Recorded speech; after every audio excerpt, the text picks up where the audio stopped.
бағдарлама зайырлы қоғамдағы діннің алар орын жайында. Мұнда діни сауаттылық негіздері, тұрақтылық тетіктері, қоғамның қауіпсіздігі жайында сөз қозғайтын боламыз. Ардақты ағайын, армысыздар, эфирде дін және заман хабары. Бүгін біз рухани құндылық адамдықтың арқауы деген тақырыпта сөз қозғайтын боламыз. Олай болса студия қонағымен таныс болыңыздар. Үштөбе мешітінің бас имамы Жандос Нығыман Әшімұлы. Жандос Әшімұлы, студиямызға қош келдіңіз. Рахмет. Алдымен кіріспе болсын, жалпы осы рухани құндылық деген сөзді өзіңіз қалай ұғасыз, тоқталып өтсеңіз. Аса қамқор ерекше мейірімді Алланың атымен бастаймын. Жалпы құндылық дегенде материалдық құндылық бар, рухани құндылық бар. Енді рухани құндылық ол енді қанша уақыт өтсе де ескірмейтін, тозбайтын жалпы адамзаттың мәңгілік құндылықтары. Оның ішінде әрине білім, мәдениет, ізгілік, инабаттылық сияқты дүниелерді жатқызуға болады. Бұл әрине өте үлкен кең ұғымдар. Осы орайда айтып кетуге болады. Өткен жылы Қазақстан мұсылмандары діни басқармасы үлкен имамдардың форумын өткізіп, сол жерде 7 рухани қазық деген, мына бүкіл Қазақстан мұсылмандарына ортақ рухани дүниелерді темір қазық етіп үлкен құжат қабылданды. Оның ішінде де сол білім мәселесі, мәдениеттілік, отансүйгіштік сияқты құндылықтар қамтылған. Рухани құндылық осылай аласыз. Ал бүгінгі жастарға көзқарасыңыз қалай? Жалпы көңіліңіз тола ма? Сол үшін айтады ғой, жақсының аты өлмейді, ғалымның хаты өлмейді деп. Бүгінде сол хатқа да, атқа да мән бермей, заттың соңында, оның ішінде материалдық құндылыққа өз басын сатып, саудаға салып, рухани құндылықты екінші орынға қойып жатқан жастар көбейіп жатқан сияқты. Жалпы бұл енді тек қана жастардың атына топырақ шашып, жалпы көпке топырақ шашуға болмайынша, бірақ жалпы әлемде бір бар үрдіс сияқты. Жалпы адамдардың мына материалдық құндылықтарға, заттарға, мына қымбат дүниелерге қызығып, соның соңына түсіп кетуі, соны бір мақтаныш тұтуы деген сияқты дүниелер жалпы біз қазіргі уақытта мына технология мен ақпарат заманында ғаламтор арқылы осыны жиі байқаймыз. Адамдардың жаңағы алған көлігін мақтан тұтуы, немесе бір киім алса да, немесе бір затқа ие болса да, соны мақтан тұту, немесе қолдарына ұстаған бұйымдары, мына байланыс құралдары, телефон сияқты дүниелерді бір мақтаныш көретін сол материалдық құндылықтарды жалпы қазіргі уақытта әлемде жалпы адамдар жоғары дәрежеге көтеріп жүрген сияқты. Ал енді қарапайым дүниелер, үлкенді сыйлау сияқты, немесе кішкентай ғана бір адамгершілік көрсету сияқты дүниелер өкінішке орай сәл артта қалыңқырап бара жатқан сияқты, бірақ мүлдем жоғалып кетті деуге болмайды. Әрине жастардың ішінде де имандылыққа бет бұрып жүргендер бар. Мүмкін көптің көзіне көрінбесе де, жалпы өзінің ортасында жаңағы ағайын туыстарының, көрші қолыңдарының арасында жақсылық жасап жүрген жастар жоқ емес. Осы рухани құндылықтың құлдырауынан, соның салдарынан келіп, діндегі адасушылық орын алмай ма? Жалпы мына дінде қазіргі уақытта түрлі ағымдар пайда болып жатыр. Осының кесірінен көптеген ата-аналар өздерінің балаларын мешітке барудан кейде тоқтатып жатады, өйткені ол жаққа барса басқа ағымдардың жетегіне кетіп қала ма деген қорқыныш бар. Жалпы алып келген кезде жалпы барлық нәрсе бір-бірімен байланысты ғой өмір болғаннан кейін. Яғни осы жаңағы айтып отырғандай материалдық құндылықтар алға шыққан заманда мына дінді жамылған теріс ағым өкілдері де осыны пайдаланып түрлі қаражаттар беріп, немесе қиналған адамдарға бір жағдайын жасау арқылы, мүмкін баспана немесе басқа да бір қиналып тұрған кезінде көмек беру арқылы жаңа өздерінің теріс ағымдарына тарту әрекеттері кейде байқалып қалып жатады. Бұл да бар нәрсе. Бұл да жаңағы адамдардың сол көбінесе арзан дүниелерге алданып қалып жататындығының бір көрінісі деп айтсақ болады. Әйтпесе жаңағы дін сияқты нәрсені, үлкен қымбат рухани дүниені, ондай нәрсеге адам айырбастамау керек қой. Адам өзінің ата-бабасының дінін, өзінің жолын, ол қандай жағдайда болса да, бұрын бабаларымызда ашаршылық болса да, қандай қиын қыстау заман болса да, дінін, иманын сатпаған болатын. Осы тұста, мысалы үшін, салттың сақталу сабақтастығы, дәстүрдің дәріптелуінде қандай да бір кемшілік байқалатын сияқты. Мысалы үшін, баламды мұсылман қылам деп сүндет тойын тойлайды да, сол мұсылмандыққа кереғар әрекет қылып, сол тойды арақ-шарап құяды. Осыған көзқарасыңыз қандай? Біз енді жалпы халық ретінде көп қиындықты бастан өткерген халықпыз ғой. Мына кешегі кеңестік дәуірде біз бұрынғы тамырымыздан ажырап қалдық. Бұрынғы көпті көрген көне көз ақсақалдарымыз, ол кісілермен кеңес үкіметінің уақытында өзіңіз білесіз, ескіліктің сарқын шағы деп олармен күрес жүргізілді. Салт дәстүрімізге жаңағы тамырына балта шабу әрекеттер жасалды, бірақ Аллаға шүкір біз осы тәуелсіздікке келіп жеттік. мүлдем жоғалып кетпесе де әйтеуір біздің салт дәстүрлеріміз қалды. Бірақ енді адамдар сол кеңес үкіметінің уақытында тәрбиеленген адамдар тілден айырылып қалды көп адамдар, өз тілінен. Дінімізден болса болмаса алыстап қалдық, салт дәстүрімізден де көп ажырап қалдық. Жаңағындай кейбір кезде қарама қайшы нәрселерді рас көп көріп жатамыз. Сүннет той деген ол мұсылманшылықтың бір үлкен рәсімі. Жаңағы 6-7 жасқа толған баланы мектепке барардың алдында ер баланы сүннетке отырғызады. Бұл пайғамбардың сүннеті, шариғаттың бір талабы. Бірақ соны жасай отырып, екінші жағынан жаңағындай шариғатта тыйым салынған дәстүрімізге де қайшы арақ шарапты жаңа дастарханға қойып тойлап жатады. Бұл әрине дұрыс емес нәрсе. Бұл енді адамдардың сол жаңағы рухани білімінің аздығынан шығар деп ойлаймын. Жаңағыдай ақсақалдардан да мысалы үшін ақ батамен тілекті шатастырып алып жатады. Мысалы үшін ақ бата сұрап тұрса, артынан алдап айлатып ататын ақсақалдар бар. Иә, ол да бар, оны көріп жүрміз өзімізде. Бұрынғы кезде жаңағы бата беретін ақсақалдар көп болатын болса, қазір бата беретін ақсақал таппай қалып жатамыз. Оның өзінде берген кісілерді енді әрине біз ол кісілерге сын айтатын біз емеспіз, жасы үлкен кісілер, дегенмен де барлық қоғамның көзқарасы жиі айтылып жатқан сол дұрыс батаның сөзін үйлестіре алмай жаңағындай тос айтқан сияқты әсер қалдыратын, немесе жаңағы кейбір кісілер қолын жайып тұрып тілек айтып кетіп жататын жағдайлар жиі болып жатады. Батаның өзі енді бата дегенде үлкен бір біздің халқымыздың үлкен құндылығы ғой. Ол жаңағы жолаушыға берілетін бата бар, жас сәбиге берілетін бата, үйленгендерге берілетін бата деген сияқты батаның түрлері бар. Бұның өзі де қазір бір үлкен бір зерттеуді қажет ететін, сосын мына өсіп келе жатқан жастарға кәдімгі бойларына бір сіңіретін, құндылық ретінде қалыптастыратын бір үлкен жасалынбай жатқан үлкен бір жұмыс сияқты. Бұл салада да бір үлкен біздің ғалымдарымыз бар, филологтарымыз бар, қоғам белсенділері бар. Барлығы бірігіп осы мәселені қолға алып үлкен жұмыс жасау керек сияқты. Өйткені бізде жоғалтқан нәрсеміз көп, айырылып қалған дүниелеріміз көп. Оның бәрін қайтадан қалпына келтіріп, әрі қарай дамытып жетілдіру бұл енді барлығымыздың жұмылатын дүниелеріміз сияқты. Діни тұрғыдан мысалы үшін тәрбиелеуші сіздер, имамдар болсаңыздар, жалпы рухани құндылықты дәріптейтін бірден бір орта ол отбасы ғой, негізгі қазықты қадайтын. Осы отбасынан кететін кемшілік па? Некеде мысалы үшін көбінесе ажырасу көп. Қазақстандағы әр отбасын құрушы 3 адамның біреуі ажырасып жатады. Осыған тоқталып өтсеңіз. Жалпы ажырасу деген енді мына шариғатымызда айтылады, Алла тағаланың ең жек көретін ісі дейді ажырасу деген. Жалпы неке қиылғаннан кейін Алланың атымен мешітте де неке қиылып жатады. Бұл нәрсеге өте қастерлі дүние деп қарау керек. Жастарымызға осы нәрсені енді сіңіру бұл барлығымызға бір үлкен міндет болар. Енді қазіргі уақытта көп естіп жатамыз, мына біздің қоғамның ішінде жүретін, той басқарып жүретін асабалар айтып жатады, түрлі жағдайлардың куәсі болдық. Тойға шақырылып, халық жиналып, жаңағы екі жасты күтіп отырған кезде сол жаңағы қыдырып жүріп ұрысып қалып, әрі қарай бірге болмаймыз, той жасалынбайды деп жиналып отырған халықты тойдан тарқатып жіберіп ажырасып кеткенде жастар болды деп естіген кезде жағастарлық жағдайларды көріп шошып жатамыз. Әрине бұл бұрынғы кезге көз салсақ, тарихқа қандай қиын қыстау кездер болса да, сол бір үзім нанды әзер тауып қиналып жүрсе де ажырасу деген мүлдем болмаған. Өйткені ол кісілердің қанына сіңіріп тәрбиеленген, үлкендерді жаңағы қыз баланы жат жұрттық дейді, ол өзінің шаңырағынан кетіп табалдырық аттағаннан кейін қандай жағдай болса да ол жақтан кетпеген. Енді өзімізде бала күнімізде көрдік, түрлі жағдайларда бір ауылдың ішінде егер жаңағы қызы қайтып келіп жатқан болса, оны ата-анасы қайтадан сол үйге апарып жарастырып, сондай жағдайлар жасап жататын. Қазір өкінішке орай кейбір ата-аналардың тарапынан да естіп көріп жатамыз, жаңағы қызын қайтадан қайтып келсе, оған ешқандай сөгіс білдірмей, реніш білдірмей, жаңағы ішіме сыйған қызым сыртыма да сияды деген сияқты әңгімелер айтып, немесе өздері тіпті алып кетіп деген сияқты жағдайлар жасап жатады. Бұның бәрі әрине дұрыс емес, өйткені ажырасу деген бұл үлкен бір қоғамның дерті.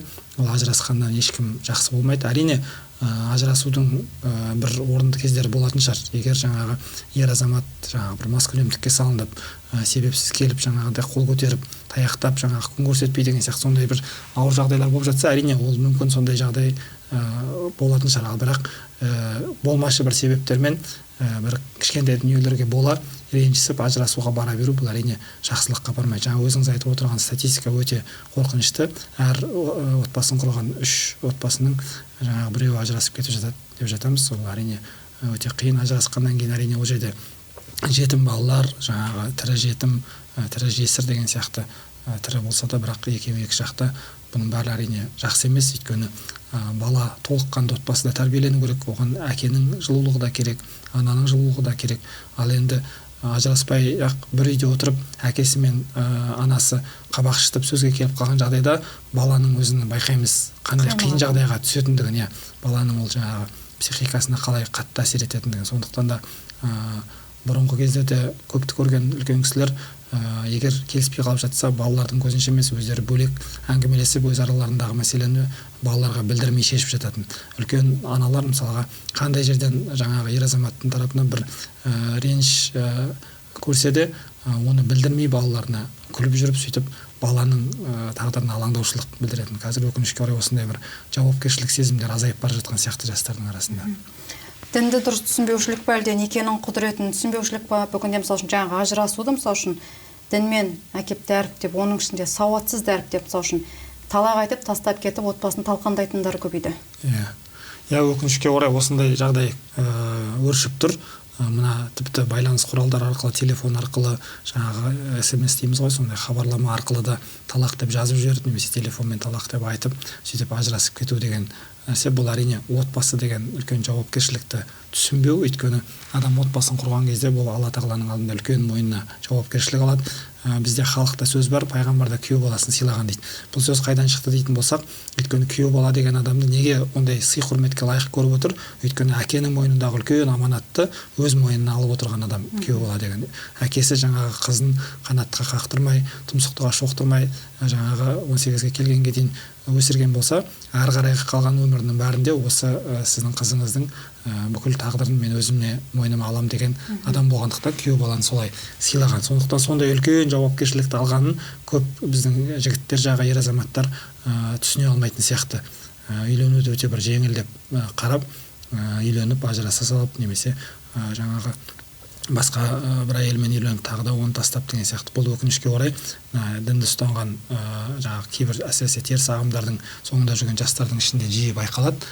Үйлену, одан кейін ажырасып тастап кету, бірнеше әйелдердің арасында өкінішке орай бірнеше қайта күйеулерге шыға беру, немесе жаңағы әйел адамды зат сияқты көріп, бірінің қолынан біріне беру деген сияқты. Бұл әрине бұның барлығы біздің дінімізде жоқ нәрселер. Сол теріс ағымда жүрген адамдардың дінді өздерінің жаңағы нәпсі құмарлықтарына, жеке бастарының пайдасына қарай бұрып пайдаланып жатқанының бір көрінісі. Әрине біз бұның барлық жаман көріністерді көріп, біз діннен шошынбауымыз керек. Керісінше сол осы нәрсені ажыратып алу үшін біз анау тереңде жатқан діни құндылықтарымызды іздеп, тауып, сол үлкен жаңағы өзіміздің жауһарларымызды тауып алу арқылы осындай нәрселерден бас тартуымыз керек деп ойлаймын. Мысалы үшін мешітке неке қиғызуға барған жастарға некенің бағасы қандай құнды екенін түсіндірілемін. Мысалы үшін неке қиғызып отырып, некенің сол қасиетін ұғынған жастар ертеңгі күні талақ айтпас еді деген сөз. Енді мүмкіндігінше біздер мешітке неке қиюға келген жастарға айтуға тырысамыз, жеткізіп мейлінше. Мына неке деген ғұламалар айтады, өте бір нәзік байланыс дейді. Ер адам мен жаңағы қыз баланың арасында неке қиған кезде нәзік бір байланыс пайда болды дейді. Бұл бір жіңішке нәзік жіп сияқты дейді. Екеуі енді өмір бойы осы жіпті үзіп алмай екі шетінен алып бірге жүру екеуінің міндеті дейді. Сондықтан егер біреуі жіптің шетін бір жаққа тартып жатқан болса, екіншісі жіптің шетін босату керек дейді. Ол үзілмесін. Екеуі екі жаққа тартатын болса, жіп үзіліп кетеді дейді. Яғни түрлі жағдайларда біреу ашу шақырып жаңағы дауыс көтеріп жатса, екіншісі оған қарсы шықпай, үндемей, сабырлық танытып, кешіріммен бір-бірлеріне қараса, сол кезде отбасы сақталады дейді. Осы нәрсе жетіспейтін сияқты қазір көп отбасыларға. Қазіргі уақытта енді адамдардың барлығы мына замандағы қиыншылықтарды айтып, отбасын асырау мәселесі, ақша табу, жаңағы қымбатшылық деген сияқты дүниелерді айтып, соны сылтауратып, адамдардың барлығы жаңағы стресс деп жатамыз ғой, сондай бір ашуланшақ жағдайда болып жүреді. Сөйтеді да, жаңа ешкімнің сөзін көтере алмайды, түрлі жағдайларда бір-бірлеріне қарсы сөз айтып жатады. Бұрынғы кездерде әйел кісілер үйде отырып, бала тәрбиесімен айналысып, ер азаматтар сыртқы жұмыста жүрген болса, қазір енді заманға қарай ерлер де, әйелдер де жұмыс істейтін болды бізде қоғамда. Сондықтан екеуі де жұмыс істеп келеді, екеуі де шаршап келеді. Сондықтан соның нәтижесінде болып жататын нәрселер, бірақ енді оның барлығын біз олай ақталмай, ондай сылтау іздемей, адам отбасын құрғаннан кейін сол отбасын сақтап қалуды өлгенше өзіне үлкен бір аманат деп қабылдау керек. Бұны енді біз жастарға айтып жатамыз шама келгенше, бірақ енді қабылдау жағы әр кезде әртүрлі болып жатады, өкінішке орай. Тәрбиенің осалдығы ма, жаңа өзіңіз айтып отырсыз, ата-ана бірдей бүгін мысалы үшін қатарласып жұмыста жүреді, адамдарда уақыт аз деп. Сондықтан да болар бүгінде мысалы үшін жаңағыдай некесіз бала туып жатқан қыздар көбейді. Өзім үшін ғана туып алам деген сияқты. Я болмаса бала туып, мысалы үшін шаранасын күл-қоқысқа тастап кететін көкек аналар көбейді. Өкінішке орай осы нәрсе соңғы кезде де жиі естіп жағамыз ұстайтын болдық. Қоқыстан жаңа туған шарананы тауып алу бірнеше оқиғалар жаңағы тіпті көліктің ішінде туып ана жылдары көліктің терезесіне лақтырып жүргенде жағдай болды. Бұл әрине біздің мүлдем тарихымызда ешқашан болмаған нәрселер. Бұндай нәрсе біз өйткені жетімді жылатпаған халықпыз. Мына жетім деген кезде де осы жақында біз бір азаматтармен әңгімелесіп отырып айтып жатыр. Бұрынғы жетім мен қазіргі жетімнің жөні бөлек дейді. Қазір мысалға жетім асырап алам дейсіз, бірақ ол жерде көбінесе тексіз балалар дейді. Өйткені әкесінің кім екені белгісіз, қандай жағдайда өмірге келген, некесіз өмірге келген. Ал бұрынғы кездегі жетімдер шын мәнінде жаңағы әкелері ел жер қорғаймын деп жүріп жаңағы қаза тапқан сондай батырлардың ұрпақтары, тұқымдары болған. Ол жетімдерді асырауға барлық халық жаңағы ұмтылған, ниет болып, ол сауап нәрсе деген. Қазіргі уақытта расында балалар үйі көбейіп жатыр, ол жердегі балалар көбейіп жатыр, бірақ ол жерде жаңа өзіңіз айтқандай көбінесе некесіз қарым-қатынастан туған тексіздік деген дүние. Біз тектілік деген нәрсені көбінесе естен шығарып алып жатамыз. Бұрынғы кезде неге біздің жаңағы шешендеріміз, билеріміз көп болды, батырларымыз, сондай керемет тұлғалар неге көп болды дейтін болсақ, ол жерде тектілік деген нәрсеге өте мән берген. Бұрынғы кезде ұлы өссе де, қыз өссе де, сол жаңағы тектілерді іздеп жүріп, сонымен құда түсіп, сол жақтан қыз алуды немесе қызын да сондай тектілерге беруге тырысқан, сондай текті адамдардан өмірге сондай ұлы адамдар өмірге келген. Қазіргі уақытта өкінішке орай үлкендер жастардың отбасы құруына көп араласа бермейді. Жастар өздері біледі дейді, ал жастар енді интернет желісінде танысып жатады, немесе түнгі клубта ма, көшеде, басқа жерде танысып, одан кейін барып құдалармен той өткеннен кейін жаңағы дөңгелек столдың басында көбінесе кім екенін енді ғана біліп жатады бір-бірлерін. Сондықтан да осы нәрсеге де көңіл бөлу керек сияқты. Қазір мен өзім білетін кейбір үлкен қалаларда мен өзім бірнеше адамдарды білемін, осы отбасы мәселесімен айналысатын, кәдімгі психологиялық тұрғыдан, діни тұрғыдан, салт дәстүр тұрғысынан келіп, осыған жаңағы мән беріп, болашақта тұрмысқа шығатын қыз бала қандай адам таңдағаны дұрыс, оның қандай критерийлері бар, өзіне қандай адамдар ұнайды, бұл кісінің өзінің бойында қандай қасиеттері бар деген сияқты бәрін зерделеп, сізге мынандай азаматты таңдауыңыз керек деп, немесе ер жігіттерге де осындай психологиялық жағынан, барлық жағынан кеңестер беріп жатады. Бұл да бір керек дүние сияқты, өйткені аурудың алдын алмаса болмайды ғой. Біз қашанда көбінесе көп жағдайда салдарымен күресіп жатамыз болып кеткеннен кейін. Бірақ алдын алуды кейде естен шығарып қоямыз. Сондықтан да ажырасу көбейіп кеткендіктен оның болдырмау үшін алдын ала сол отбасы құру мәселесіне көңіл бөлу керек сияқты. Бұрынғы кезде білеміз, жеңгелердің үлкен рөлі болатын. Қазір бұл да жоғалып қалған бір жағдай болып тұр. Біздің бір құндылығымыз деп айтсақ болатын шығар, жоғалтқан. Өйткені бұрынғы кезде жеңгелер жаңағы қыз бала әрине анасына, әкесіне, ағаларына айта алмайды өзінің сырын, барлық сырын жеңгесіне айтады. Сол жеңгесі сол қыздың өмірде дұрыс орын табуына көп көмек беретін болған. Қазіргі тілмен айтатын болсақ, психологиялық басқа жағынан кеңестер беретін болған. Бірақ қазір сол жеңгелердің рөлі қоғамда онша байқалмай тұрған сияқты, бір жоғалып тұрған сияқты. Сондықтан жеңгелер де осы нәрсені өздерінің бір бұрынғы жеңгелердің рөлін бүгінгі қалаулымдар атқарып жатыр ғой. Өкінішке орай сондай болып тұр, қалаулымдар немесе әлеуметтік желілер, интернет атқарып тұр. Оның зардабы жаңа айтылған көшеден табылып жатқан шараналарға келіп соқтырып тұр, өкінішке орай. Жаңа айтып отырмыз ғой, рухани құндылықтан гөрі материалдық құндылыққа бейім тұратын жастар саны көбейіп отыр деп. Оның ішінде жаңағыдай мысалы үшін материалдық құндылық болғанда білімге ден қоямын, өзім мысалы үшін осы біліктілігімді арттырам деп жүріп, мысалы үшін қыз балаларымыз, бойжеткендеріміз жаңағыдай некесіз бала туады. Оның ар жағындағы мысалы үшін діни өзіне келетін залалды білмей жатады. Бұл да бір үлкен мәселе. Мен осы соңғы жылдары бір орталарда болған кезде осындай әңгімені үлкендердің аузынан естіп, өте жағымды ұстадым. Бір үлкен ана қыз балаларға, жаңағы тұрмысқа шықпаған қыз балаларға сондай ақыл кеңес ретінде айтып отыр. Сендер бұлай жүре бермеңдер, болса да күйеуге тимедіңдер, енді бір бала туып алыңдар, өздеріңе серік болады деген сияқты. Бұл әрине мүлдем қазақылыққа да, біздің салт дәстүрімізге, дінімізге де жат нәрсе. Әрине жаңа айтқандай қыз баланың уақытылы өзінің орнын тауып тұрмысқа шығуына ата-анасы алаңдау керек, соған бір жағдай жасауға тырысу керек.